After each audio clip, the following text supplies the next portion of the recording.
Hiyo ndiyo ibada ya kweli, sio maneno bali upendo, sio matendo ya nje pekee bali utiifu wa moyo.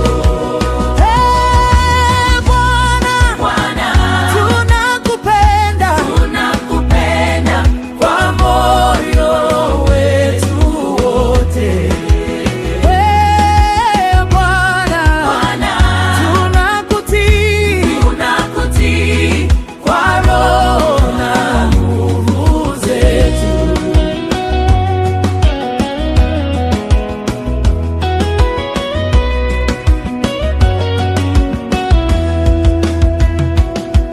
Tunakumbuka matendo yako, njia zako ni za kweli, tunayasimulia kwa watoto wetu, wajue jina lako takatifu.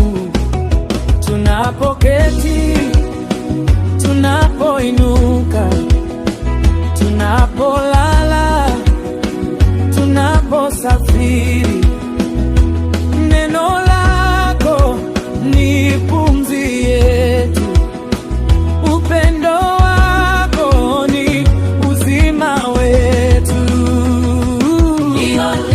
Hiyo ndiyo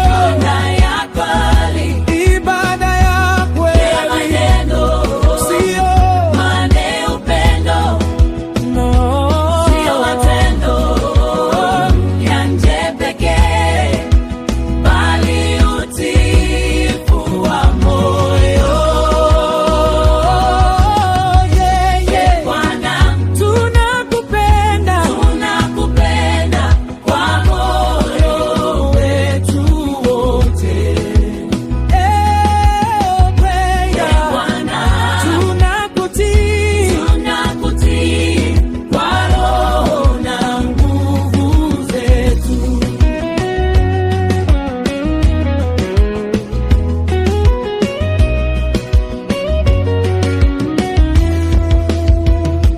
macho yetu yatakaza